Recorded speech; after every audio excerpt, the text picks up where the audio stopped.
ချင်းနာချင်းတေချင်းမှာမအိုလိုက်တော့မအိုတော့သူတို့အိုချင်းကင်းဝေးသွားတယ်ဒါပေမဲ့နာချင်းနဲ့နာချင်းကိုပြင်းပြင်းထန်ထန်ခံစားပြီးတော့တေချင်းကိုစောလင်စွာတွေ့လိုက်ရတယ်မင်္ဂလာပါဟုတ်ကျွန်တော်ကျွန်တော်မျိုးသားတွေအတွက်ပေါ့နော်တောက်တဲ့စားတဲ့လူတွေအတွက်ပေါ့နော်အသေးကဘယ်လောက်ရေးပါလဲဆိုတာသိကြမှာလေဆောင်းရန်ရှောင်းရန်ပေါ့နော်ဟုတ်ဒီမှာလေတော်တော်သိကြရမယ်ချင်းနော်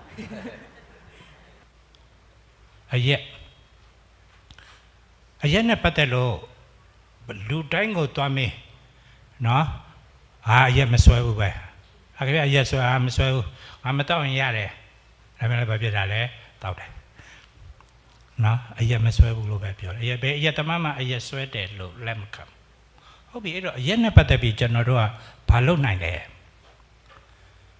အရက်နဲ့ပတ်သက်ပြီးဒီလူတောက်နေတဲ့အရက်တောက်ပုံတောက်နည်းကိုနော်မေးခွန်းလေးနော်၈ခုလောက်မေးခြင်းအပြင်သူဒီအရက်သမားဖြစ်မဲ့အရက်တောက်ပုံတောက်နည်းနဲ့တောက်နေတာလားရံဖန်ရံကအန်ဒီယမရှိတဲ့တောက်ခြင်းလားအဲ့ဒီလိုခွဲခြားနိုင်တယ်ဒါကြောင့်အဲ့ဒီ project မှာကျွန်တော်ဘာလုပ်လဲဆိုတော့အဲ့ဒီမေးခွန်းလေးတွေမေးပါတယ်မမကန်ကန်လေးဖြစ်ပေးပါ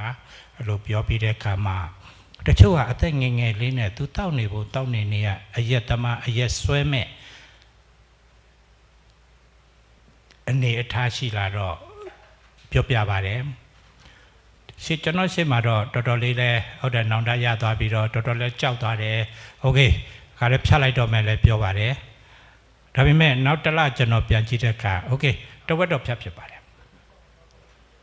ဟုတ်တဝက်တော့ဖြတ်ဖြစ်ပါတယ်ဒါကြောင့်နောက်တစ်ခုကကျွန်တော်တို့ကအရက်တောက်တဲ့လူတိုင်းက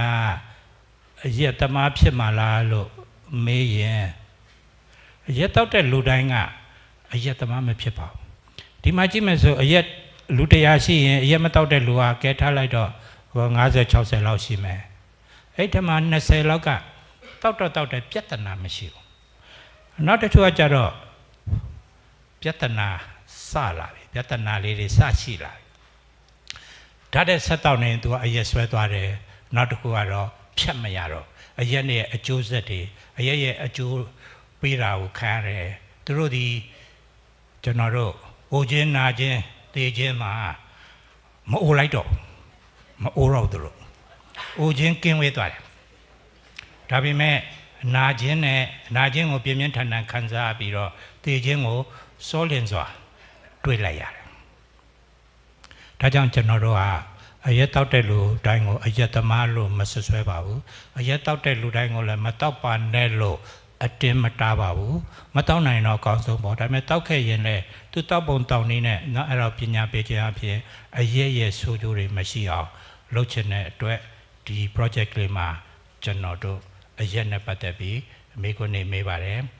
တိုင်မင် counseling ပေါ့တိုင်မင်ဆွေးနွေးပေးပါတယ်တော်တော်များများလေးကတောက်တဲ့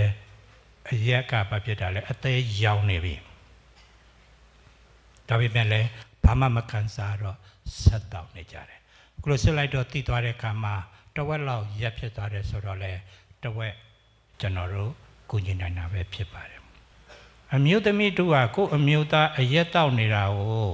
ဒီတိုင်းကြည်နေတယ်ဘာဖြစ်လို့ခင်ဗျာကြည်နေတာလဲလို့မေးလိုက်တော့ကျမပြောတာပဲမရဘူးတဲ့ပြောတယ်မရဘူးတဲ့ဟင်းလောက်နေတော့မရဘူးလေဟာဒုတ်ဆက်ထောက်ကတောက်ကြည့်ဟုတ်လားခုတ်ပလိုက်မယ်ထစ်ပလိုက်မယ်ဖြတ်ပလိုက်မယ်ယောက်ျားဆိုတော့မိန်းမကြောက်တဲ့အမျိုးပါအားလုံးမေးကြည့်ကျွန်တော်လည်းကြောက်တာပဲအဲ့လိုကြမ်းရင်တော့ကျွန်တော်ကြောက်တယ်ဟင်းလောက်နေရတာဟင်းနဲ့စင်ကြီးမြင်းမြင်းကျွန်တော်ပြေတာပေါ့နော်အဲ့တော့ကိုအိမ်တောင်ဘက်နဲ့ကိုမိသားစုလေးမပြည့်စည်ခြင်းရင်အန်တရရှိတဲ့အရက်ကိုအမျိုးသမီးများတွေလည်းဝိုင်းဝန်းပြီးတော့တားဆီးပေးကြပါနော်ဒါတစ်ချက်ကျွန်တော်တို့လို့ရည်ရွယ်ချက်နဲ့အဲ့ဒါတွေပေါ်ထုတ်ပါတယ်နောက်တစ်ခုကကိုဝင်ဆောင်တဲ့အရက်ကိုဝင်အခုကမင်းကလေးတွေကအရက်တောက်လာကြတယ်ဘာကြောင့်လဲအရင်ကတော့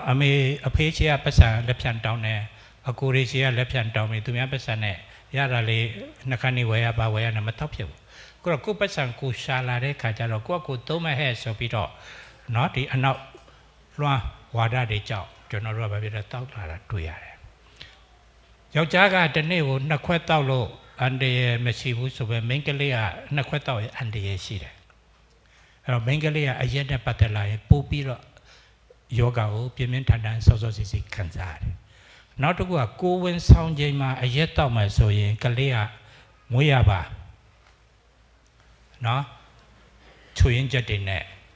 မွေးလာတာဖြစ်ပါတယ်နော်အဲ့ဒါကြောင့်အရက်နဲ့ပတ်သက်လို့ဒါကျွန်တော်တို့ပညာပေးဖို့အတွက်အမေရိကန်နဲ့ကျွန်တော်လုပ်တာဖြစ်ပါတယ်